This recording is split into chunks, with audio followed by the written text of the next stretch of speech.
السلام علیکم ورحمۃ اللہ وبرکاتہ۔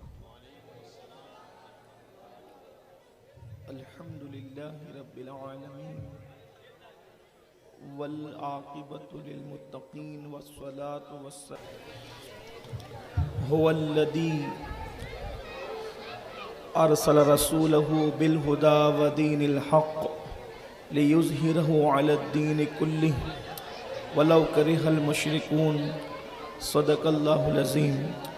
غوث اعظم بمنے بے سرو ساما مددے دادا مددے بگردہ بے بلا افتادہ کشتی ضعیفان و شکستہ رات و پشتی بحق کے خواجے عثمان ہارون مدد کن مدد کن مدد کن یا معین الدین چشتی۔ انتہائی اکرام و اٹھائے کیوں سوتے ہیں ان کے سائے میں، کوئی ہمیں جگائے کیوں۔ سبحان اللہ سبحان اللہ۔ غفلت شیخ و شاب پر ہنستے ہیں طفل شیر خوار، کرنے کو گدگدی ابس آنے لگی بہائی کیوں۔ حور جنا ستم کیا طیبہ نگر میں پھر گیا، حور جنا ستم کیا طیبہ نگر میں پھر گیا، چھوڑ کے نغمے حجاز دیس کی چیز گائی کیوں۔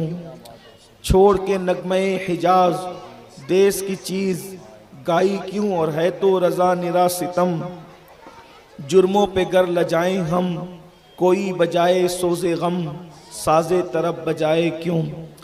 آج الحمدللہ سواد اعظم اہل سنت و جماعت کی عالمگیر تحریک سنی دعوت اسلامی کے زیر اہتمام اور یہاں کے نوجوانوں کی کاوشوں سے اور کوششوں سے یہ محفل کا انعقاد ہوا ہے۔ آپ اچھی طرح جانتے ہیں کہ ان سال ذکر تاجدار کربلا کی محفل کو یہ 25واں سال ہے اور ترتیب وار یہ پروگرام کی تیسری محفل ہے۔ مجھے مرکزی اپنے مرکز کے شورا کے احباب کی جانب سے جس محفل کے جس عنوان کے حوالے سے پابند کیا گیا تھا اس سے ایک دن تھوڑا سا ہم پیچھے چل رہے ہیں۔ اس کی وجہ یہ ہے کہ بارش کی وجہ سے گفتگو کم ہو سکی اور ساتھ ہی ساتھ کچھ وقت میں قلت بھی رہی اور باتیں کچھ تفصیل سے ہو گئی۔ تو فضائل اہل بیت کا عنوان ہم انشاءاللہ کل سے شروع کریں گے۔ کل کی جو بقیہ گفتگو تھی جو سیرت النبی صلی اللہ علیہ وآلہ وسلم، سیرت اصحاب اور سیرت خلفائے راشدین کی، آج اللہ کی توفیق سے ہم اس کو اس عنوان کے حوالے سے مکمل کرتے ہیں کہ غلبہ دین کے لیے اللہ کے رسول صلی اللہ علیہ وآلہ وسلم، ان کے اصحاب آل اور خلفاء کی محنتیں کیا ہے، کاوشیں کیا ہے، کوششیں کیا ہے۔ اس کی وجہ یہ ہے کہ آپ ہر سال سن رہے ہیں اور آپ کو پتہ ہے کہ امام عالی مقام، امام عرش مقام، امام حسین علی جدہ وعلیہ السلام کربلا میں دین بچانے گئے تھے۔ تو چونکہ دین بچانے آپ گئے تھے تو دین کو جن لوگوں نے پھیلانے کے لیے محنتیں کی، کاوشیں کی، کوششیں کی، تو اس کو جب تک ہم محسوس نہیں کریں گے، میں 3 دن سے یہی کہہ رہا ہوں کہ جب تک کہ اس کو محسوس نہیں کریں گے اس وقت تک امام حسین رضی اللہ تبارک و تعالی عنہ کی محنتوں کا، ان کے جذبات کا، ان کے عزم کا، ان کی کاوشوں کا، ان کی کوششوں کا ہمیں اندازہ نہیں ہو سکتا۔ تو کل آپ نے سماعت کیا تھا، جو لوگ محفل میں تھے، جو نہیں تھے محفل جو ہے وہ یوٹیوب پر موجود ہے، آپ اس طرف رجوع کر سکتے ہیں کہ اصحاب پر کتنا ظلم ہوا۔ خود اللہ کے رسول صلی اللہ علیہ وآلہ وسلم نے کن حالات سے اپنے آپ کو گزارا اور وہ کن حالات سے گزرے۔ مکے کی زمین تنگ کر دی گئی اللہ کے رسول صلی اللہ علیہ وآلہ وسلم کے لیے، ان کے اصحاب کے لیے۔ اللہ کے رسول علیہ السلام طائف تشریف لے گئے، کل مختصر جو وہ سفر طائف بھی بیان ہوا۔ اسی طرح سے سیدنا بلال پر جو ظلم ہوا اختصار کے ساتھ کل اس کا ذکر بھی ہوا۔ اسی طرح حضرت سمیہ کی شہادت بھی کل پڑھی گئی۔ گئی. حضرت عمار ابن یاسر کے ساتھ جو ہوا, جو ظلم کیا مکے والوں نے, اس کا ذکر بھی ہوا. اسی طرح کل تفصیل کے ساتھ حضرت سیدنا خبیب رضی اللہ تعالیٰ کی شہادت بھی آپ نے سماعت کیا.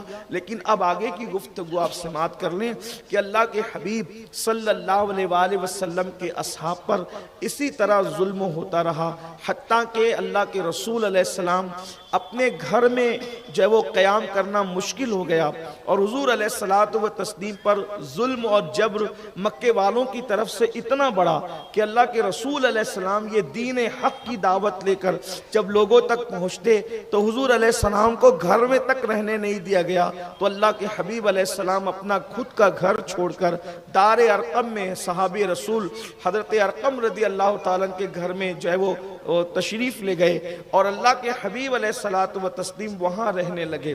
اسی طرح جو ہے وہ پھر اللہ رب العزت نے اسلام کو, حضور علیہ السلام کی محنت کو بار بار فرمایا, اور جو ہے وہ آقا علیہ السلام کی محنت کب ضائع ہو سکتی تھی, تو لوگ اسلام کے قریب سے قریب تر ہوتے چلے گئے. آپ نے حضرت امیر حمزہ کا اسلام بھی سنا کہ وہ اسلام لائے, پھر سیدنا فاروق اعظم رضی اللہ تعالیٰ عنہ بھی اسلام لائے. اس طرح سے دھیرے دھیرے جو ہے وہ ایک بڑا طبقہ اسلام میں داخل ہوتا چلا گیا, حتیٰ کہ مسلمانوں کی تعداد کم و بیش مکہ المکرمہ میں 400 کے قریب ہو گئی. یعنی مسلمانوں کی تعداد بڑھتی جا رہی تھی.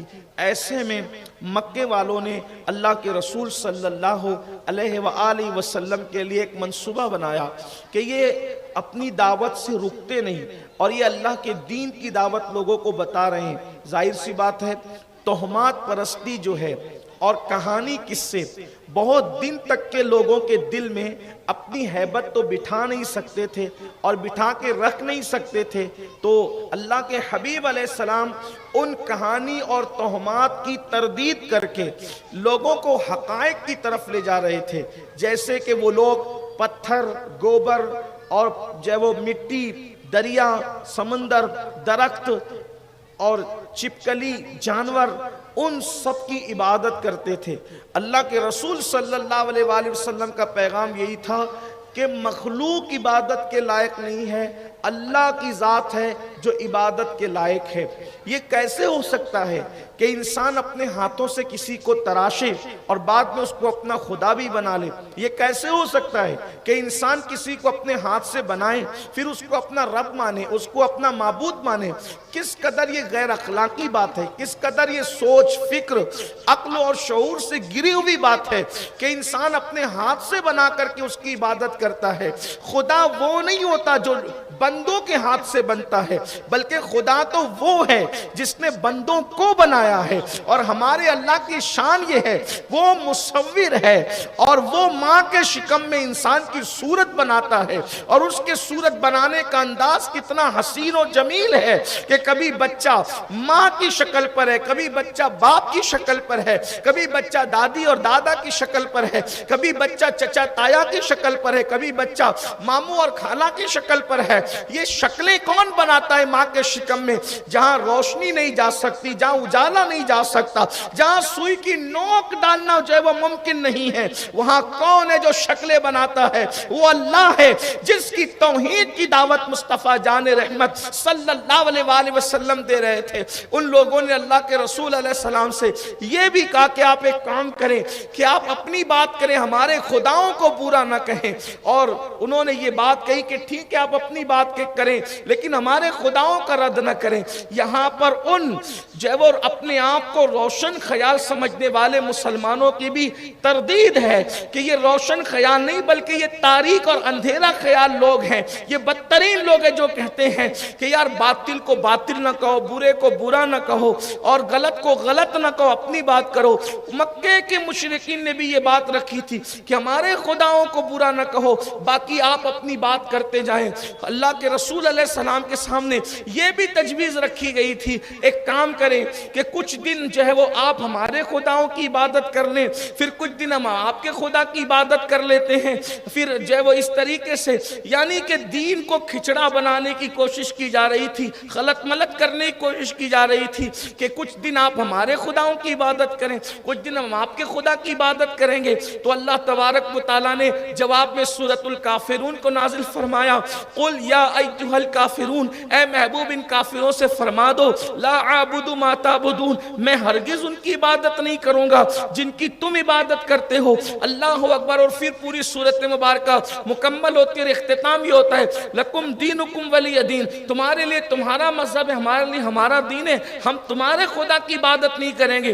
اس سے پتہ چلا کہ جو لوگ بڑے لبرل بنتے ہیں، نیوٹرل بنتے ہیں اور سوچتے ہیں آدھا تیتر آدھا بٹر، ان کے تہوار میں بھی شریک ہو جاؤ، ان کے تہوار میں بھی شریک ہو جاؤ اور روشن خیال بنو۔ یاد رکھنا، کسی کے ساتھ اخلاق سے پیش آنا الگ بات ہے، کسی کے ساتھ اس نے سلوک کرنا الگ بات ہے، لیکن ایمان کا سودا کر کے لبرل بننے کی یا جو ہے وہ نیوٹرل بننے کی کوشش کرو گے تو دین صرف دین ہے، مذہب صرف مذہب ہے، ایمان صرف ایمان ہے، اسلام صرف ایمان ہے، اسلام ہے۔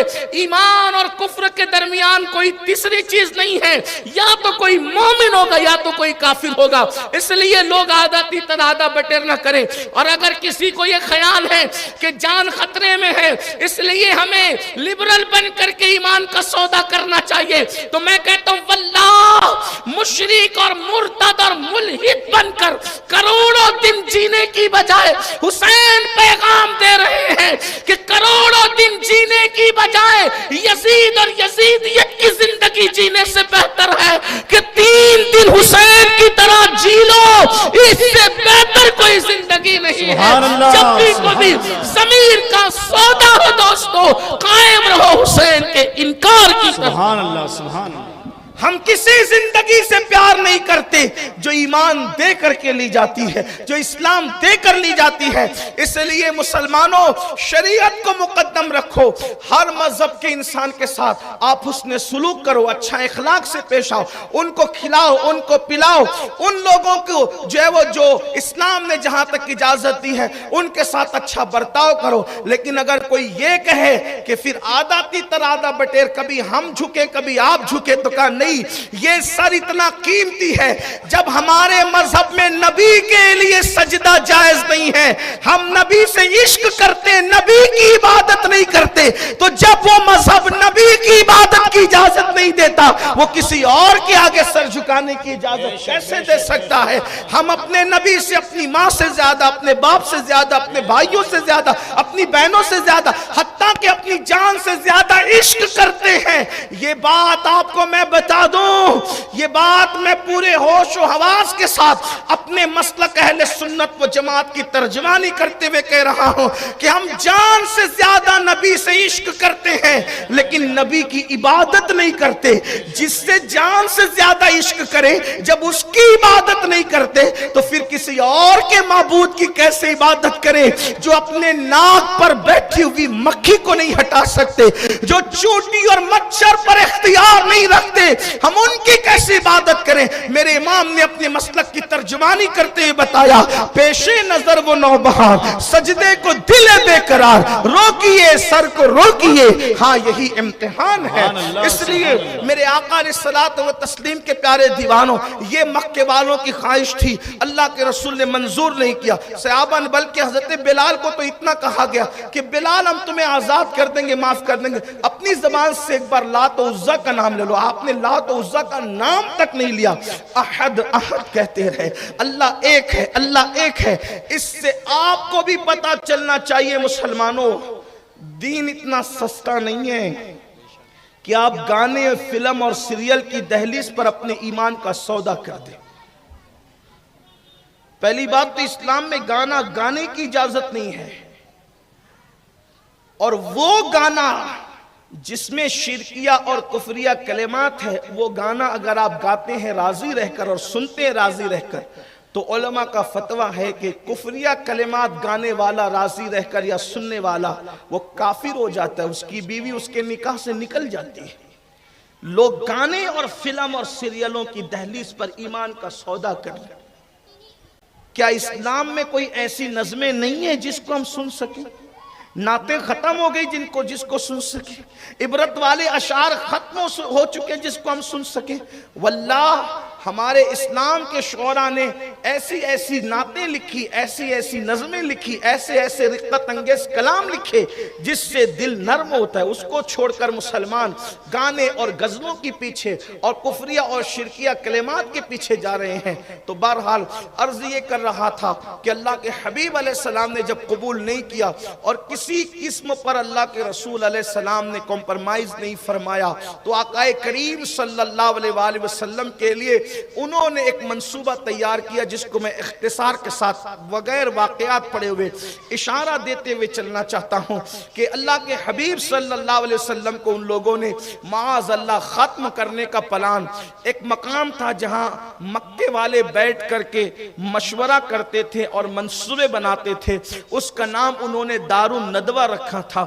وہاں پر بیٹھ کر اللہ کے رسول علیہ السلام کے خلاف انہوں نے قتل کی سازش رچی، قتل کا منصوبہ بنایا اور اللہ کے حبیب علیہ السلام کے لیے کہا کہ چاروں طرف سے جو ہے وہ ہر قبیلے کا ایک آدمی کھڑا کر دیا جائے اور جیسے موقع ملے حضور کو معاذ اللہ گویا کہ ختم کر دیا جائے، معاذ اللہ ثم معاذ اللہ۔ اور پھر ہر قبیلے کا آدمی جب قتل میں شامل ہوگا تو تنہا بنو ہاشم تمام عرب کے قبیلوں سے لڑنے کی طاقت نہیں رکھیں گے۔ تو پھر ان لوگوں نے عرب کے ان بہادر کہلانے والے جوانوں کو حضور علیہ السلام کے گھر کے ارد گرد جمع کر دیا۔ چونکہ اللہ کے حبیب علیہ السلام کو حکم ہو چکا تھا ہجرت کا اور صحابہ کرام کو مدینہ منورہ جانے کی، آقا علیہ السلام نے اجازت دے دی تھی۔ چند مسلمان بچے تھے، اکثر مسلمان ہجرت کر چکے تھے۔ اللہ کے حبیب علیہ السلام کے مکان کو چاروں طرف سے وہ گھیر کر تلواریں لے کر کھڑے ہو گئے۔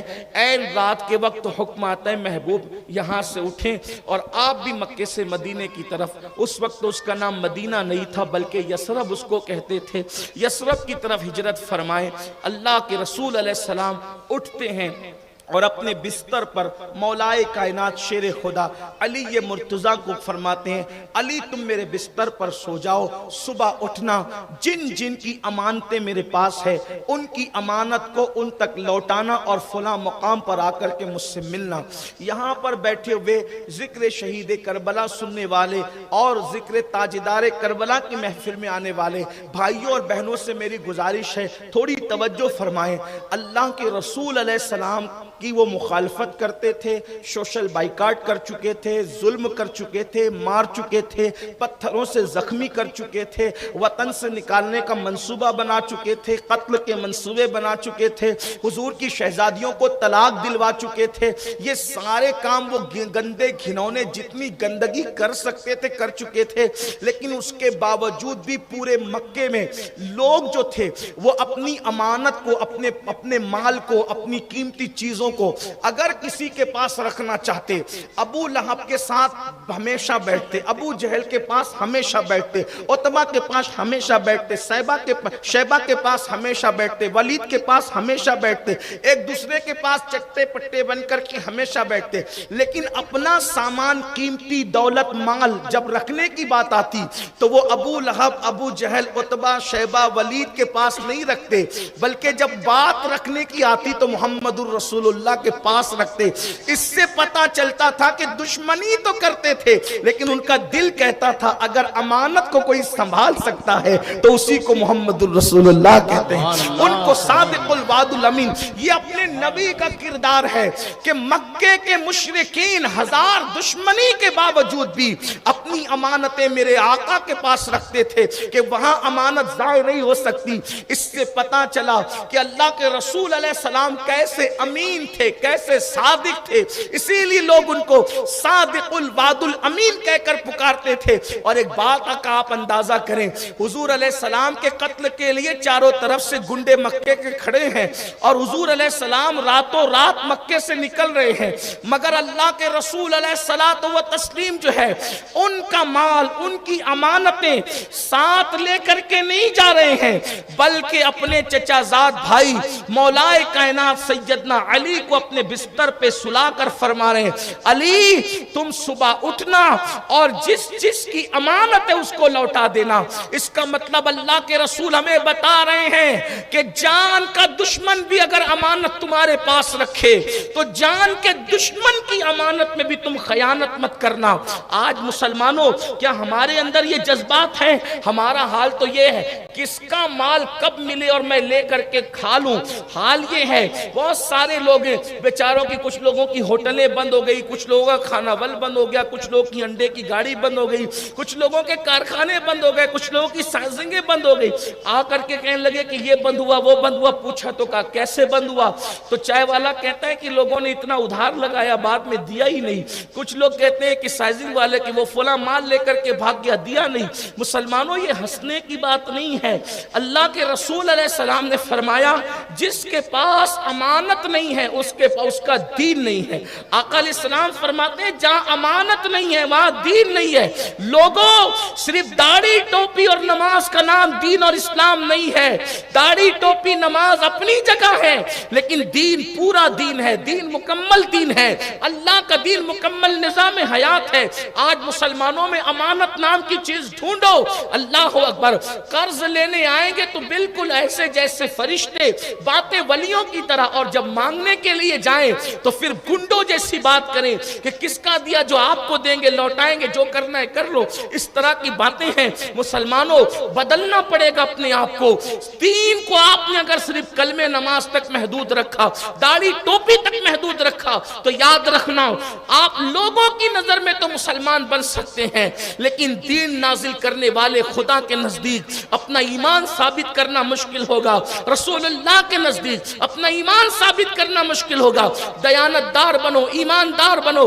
پیٹ پر پتھر باندھنے کی نوبت آ جائے وہ بھوک برداشت کر لو، اس لیے کہ دنیا کی بھوک کوئی حیثیت نہیں رکھتی، لیکن اللہ کی عدالت میں کھڑے ہونا ہوگا۔ لوگ کسی کا قرض نہیں دیتے، مال کھا جاتے ہیں۔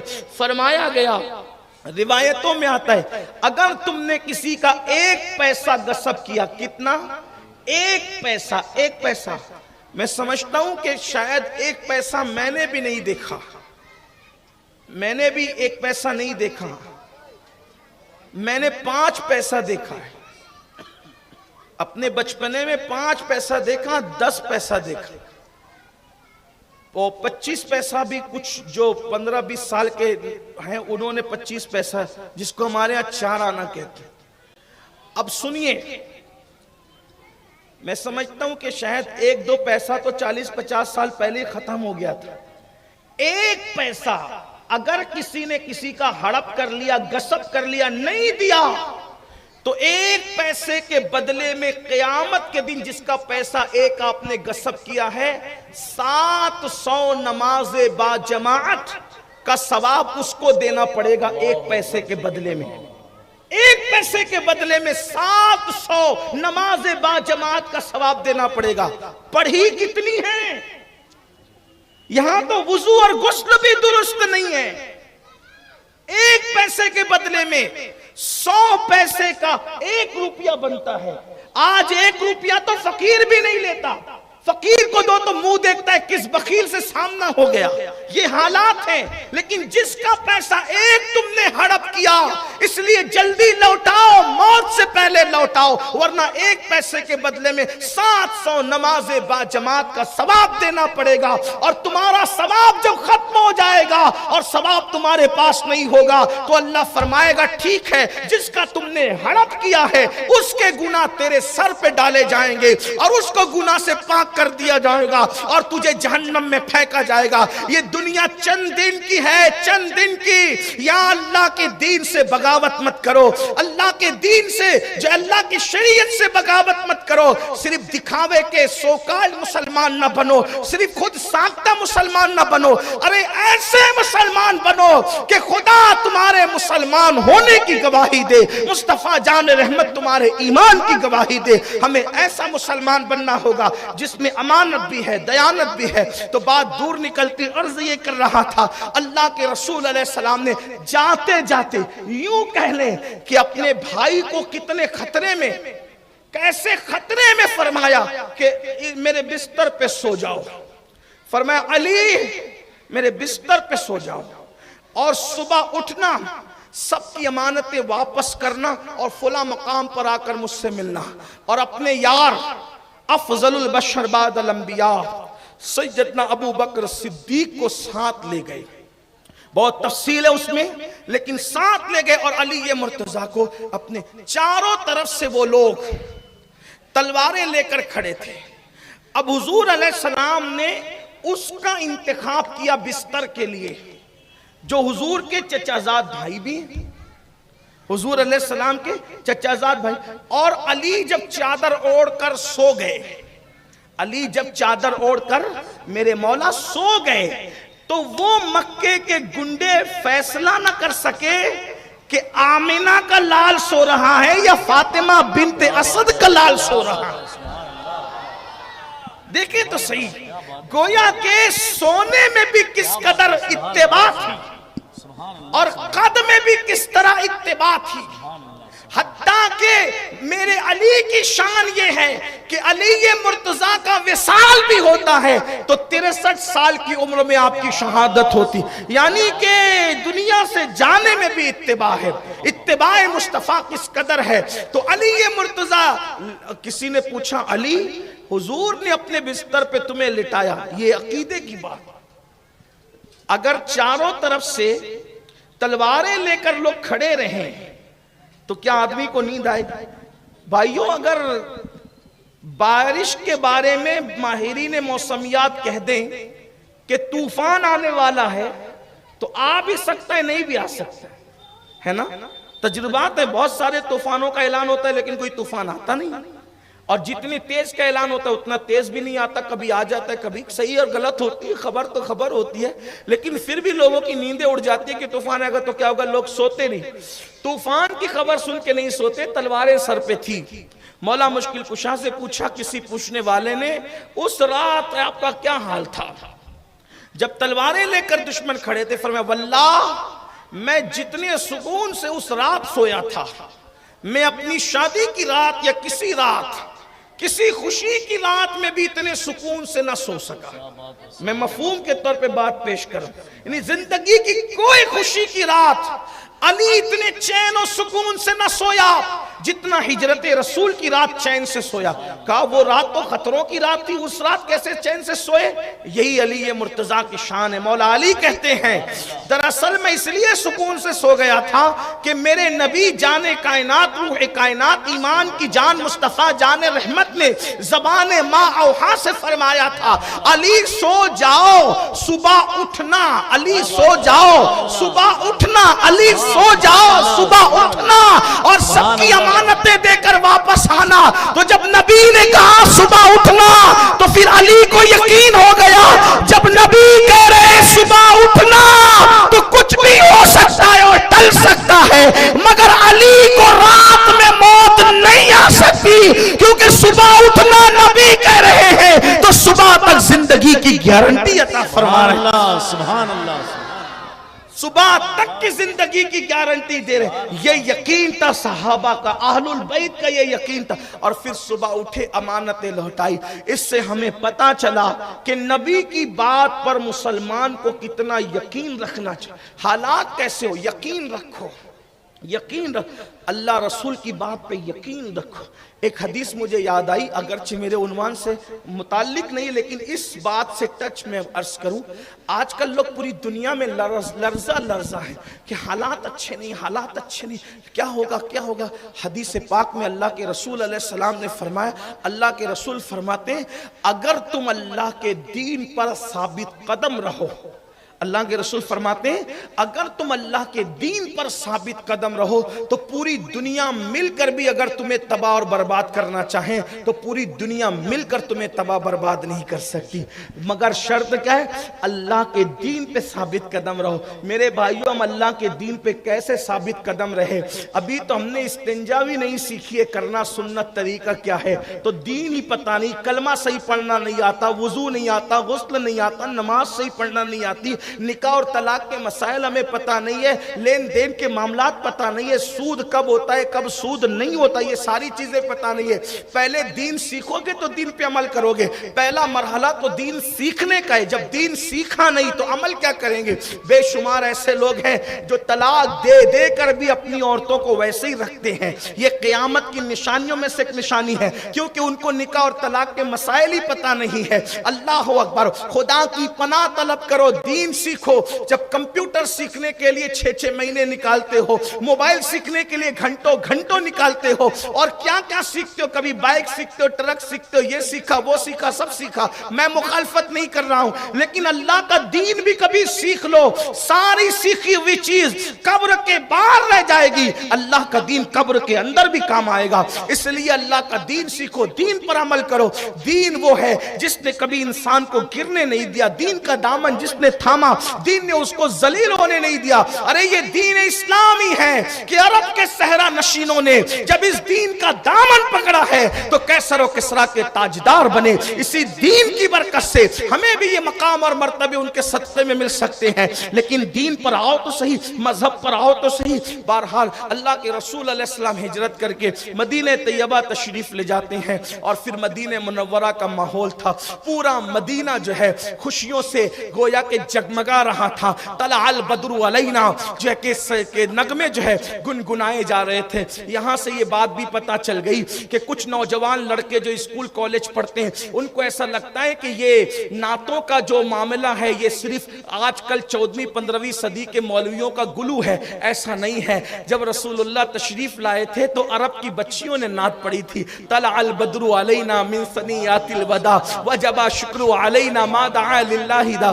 اللہ اکبر، انہوں نے نعتیں پڑھی، حسان بن ثابت نے نعت پڑھی، وَأَحْسَنُ مِنْكَ لَمْ تَرَ قَطُّ عَيْنِي وَأَجْمَلُ مِنْكَ لَمْ تَلِدِ النِّسَاءُ خُلِقْتَ مُبَرًّا مِنْ كُلِّ عَيْبٍ كَأَنَّكَ قَدْ خُلِقْتَ كَمَا تَشَاءُ۔ انہوں نے نعتیں پڑھی، حضرت نابغہ جادی نے نعتیں پڑھی، حضرت موسیٰ اشعری نے نعتیں پڑھی، ابو موسیٰ اشعری نے، سیدہ فاطمہ الزہرا نے نعتیں لکھی، اماں عائشہ صدیقہ نے نعتیں لکھی، صدیق اکبر نے نعتیں لکھی، مولا علی نے نعتیں لکھی، اللہ اکبر، سیدنا ابو ہریرہ نے اشعار لکھے، حضرت ابو طالب نے جو ہے وہ رسول اللہ کی شان میں اشعار لکھے۔ وہ لکھتے ہیں کہ وَأَبْيَدُ يُسْتَسْقَى الْغَمَامَ بِوَجْهِهِ سِمَالُ الْيَتَامَ عِصْمَةٌ لِلْأَرَامِلِ۔ وہ کہتے ہیں کہ یا رسول اللہ آپ کا گورا گورا چہرہ ایسا ہے، اے میرے آقا آپ کا گورا گورا چہرہ ایسا ہے جس کے صدقے میں بارش مانگی جاتی ہے، آپ یتیموں کا سہارا ہے اور بیواؤں کے غمگسار ہے۔ اللہ اکبر، اندازہ تو فرمائیں میرے آقا صلی اللہ علیہ وآلہ وسلم کے پیارے دیواروں، اور پھر ایک تسلسل نعتوں کا پتہ چلا کہ حضور کی تعریف کرنے والے ہر دور میں رہے ہیں۔ تعریف اس وہی کرتا ہے جس کے دل میں محبت ہوتی ہے، جس کے دل میں بیوی کا پیار ہے وہ بیوی سے تک کی تعریف کرتا ہے، جس کے دل میں ماں باپ کے لیے پیار ہے وہ ماں باپ کی تعریف کرتا ہے، جس کے دل میں بچے کے لیے پیار وہ بچے کی تعریف کرتا ہے۔ یار میرے عزیز، اگر بچہ اس کا کالا سانولا بھی ہو، ناک بھی بہ رہی ہو تو بھی پیار ہے، تو ماں باپ کہتے ہیں میرا چاند، میرا لال، میرا فلاں، میرا پھول، یہ وہ قربان جائے۔ اگر تیرا بچہ کالا بھی ہے، ناک بہ رہی ہے، اس کا رنگ بھی اچھا نہیں ہے، پھر بھی تو لال کہتا ہے، پھول کہتا ہے، چاند کہتا ہے۔ نادان اس کی تعریف کیوں نہیں کرتا جس کے لیے خدا والضحیٰ واللیل اذا سجا کہتا ہے، جس کی زلفوں کا ذکر قرآن میں، جس کے چہرے کا ذکر قرآن میں۔ واللہ ان کی اداؤں کا حال یہ ہے کہ خدا ان کو نام لے کر کے یا محمد کہہ کر پورے قرآن میں نہیں پکارتا، کبھی طٰہٰ کہے، کبھی یاسین کہے، کبھی مزمل کہے، کبھی مدثر کہے۔ اللہ اکبر، ان کی شان یہ ہے، ان کی شان میں قرآن نازل ہوتا ہے۔ اہل عشق تو یہاں تک کہتے ہیں آغاز سے اخیر تک قرآن ہے نعت مصطفیٰ، محبوب کے بیان کا کیسا انوکھا ڈھنگ ہے، جس کی تعریف کرو گے دل میں عشق کے چشمے پھوٹیں گے، عشق کا سمندر دل کے اندر جو ہے مجزن ہوگا۔ اللہ اکبر، حضرت سعدی شیرازی نے تعریف کی، امیر خسرو نے تعریف کی، اسی طریقے سے حضرت سیدنا عبد الرحمن ملا جامی نے تعریف کی، اسی طرح ہر دور میں تعریف کرنے والے تعریف کرتے رہے، اس صدی میں بھی ہے، اور انشاءاللہ جب تک دنیا قائم ہے، زمین اور آسمان قائم ہے، چاند اور سورج کی گردشیں قائم ہے، آمد لیل و نہار ہے، جب تک کہ دنوں کا اور راتوں کا آنا جانا ہے،